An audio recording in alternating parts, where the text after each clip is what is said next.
Hello, ladies and gentlemen. It is your host with the most, AvrLR32 here, bringing you guys Tru Insider episode whatever number this is, because I have no idea, because I have not done it in months. I've been really lazy with Tru Insider, but now thanks to my weekly upload schedule, um, I will have Tru Insider on Monday, and then my other videos will of course be scheduled for the other days. But today in Tru Insider, what I wanted to talk about is the old and the new, as you can tell by the title. And you're probably wondering, Avery, what do you mean by the old and the new? What I mean by the old and the new is that, as you've seen lately in Yu-Gi-Oh, older archetypes have been starting to get more support.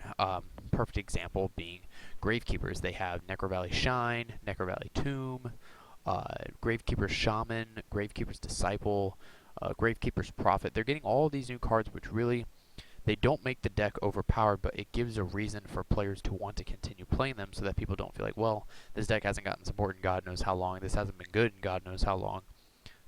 There's no point in running it because it's not going to shape up. It's not going to be able to compete with the meta. These new support cards, what it does for the meta in general is it gives older, or even rogue decks for that matter, a better chance to compete.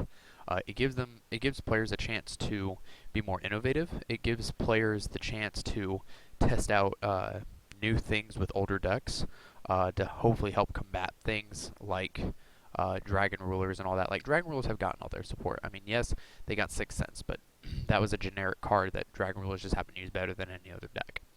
And the reason why I have a bunch of Crystal Beast stuff in here is because I still want to see more support for Crystal Beast. Crystal Beast, I mean, that's a whole video on its own, but Crystal Beast is just to kind of sum it up for you, it's a deck that showed a lot of potential. I mean, they got Crystal Blessing, they got Crystal Release, they got all these, good cards. I don't have it in here, but rare value. Hell, they got Crystal Abundance, which is like their best card ever. I mean, it's like an amazing plus.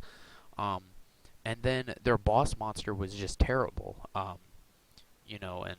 Heck, they even got trap cards for them, like Crystal Pair, Crystal Counter, and all that. Crystal Promise, Crystal Raigeki. Like, they got a bunch of support cards with them, but then they gave them a really just terrible boss monster, and then they had to use cards like Haman, Lord of Striking Thunder, which is a good 4,000 attack and defense monster, but it doesn't always necessarily get the job done. And the problem is with the deck that you also can't run a lot of back row because all the Crystal Beasts constantly go to your back row after they've been destroyed. So I'm not going to go over these effects here. Gauge Escape has talked enough about these. You should probably know what they do. I will admit I'm not a complete expert on these. Like, I would have to read these firsthand to really see how they work. Like, someone telling me to them, like Gauge does. Gauge can tell me about them, and at the time I'll be able to make an opinion on it. But really, I haven't actually sat down and really read these. So, but anyways, and the thing is also with, stuff like Gravekeeper's Disciple and all that, and Prophet, giving older archetypes newer monsters also helps them compete because it unlocks new combos. It unlocks new opportunities for older decks, and of course that can be said about the other monsters in general. But that can be said about the other support cards also. But the thing is, whenever you give older archetypes new monsters, is the fact that they don't necessarily have to use certain cards anymore. Like, before, Gravekeepers weren't like on the radar at all, and then they got Recruiter, and it made the deck very viable because you could easily add a Gravekeeper monster with 1500 less defense straight from your deck to your hand. You didn't have to use Duality or anything like that to search it. They still used Duality to add even more consistency, but you didn't have to rely on the Spy or anything like that, or the Commandant to help thin out your deck. So, that's another thing, too. I think Konami, what they did with the support is just, it's perfect. It's spot on. It's not overpowering the deck too much to where people are going to be like, oh, Gravekeepers are going to destroy next format, which even with this new support, they're not going to. But they'll just be higher on the tier spectrum.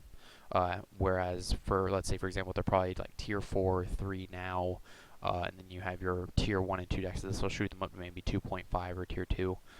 But nothing tier 1, most likely, anyways. Hard to tell, just because we don't know what next format will bring. But with the newer decks, like, for example, Bujins are getting a lot of support. Ghost Tricks are still getting their support. These lower budget decks are still getting support, which is really cool. Gravekeepers are overall budget, and for a budget deck to be getting new support is good because it helps out the budget players as well. Same thing with Ghost Tricks. Ghost Tricks and Battle and Boxers are both very budget. And Battle and Boxers just got a new spell card. I forget what it does. But they're constantly releasing things for these more under the radar archetypes, um, which, like I said, is really, really nice. Like I said, it gives other decks a chance to compete, whereas they don't just get snuffed out because the other deck is just better in every category. Um, so I guess you could say the point of this video is, like I said, talking about the old and the new support. You know, what they did for the old support for Gravekeepers, I think was really good. If they can just incorporate that to things like Crystal Beasts, things like, I wouldn't really say zombies, because zombies always pops up every now and again. I wouldn't say heroes, because heroes have been around forever. But like things like Ghost Tricks and Boojins and stuff like that, I think what they're doing is spot on. They're continuously releasing other sets, but they're still keeping in mind the other archetypes like Battle and Boxers, Gravekeepers, Boojins, Ghost Tricks, etc., etc. So I think that covers everything, you guys. Let me know what you guys think in the comments below. Let me know if you want me to continue Tru Insider, because I absolutely want to. It's been a while since I've done it. So yeah, but anyways, that's it. And like I said, if you're expecting more Dragon Ruler support, they're not getting it.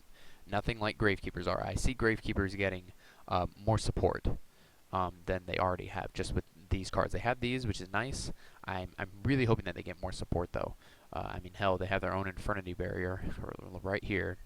Look out for this card. This is an Infernity Barrier. So already with that, Gravekeepers have definitely shot up, are going to shoot up in popularity anyways. And then if they end up doing well, or at least topping, then people are really going to like it. So anyways, that's it. Thank you guys for watching, and goodbye.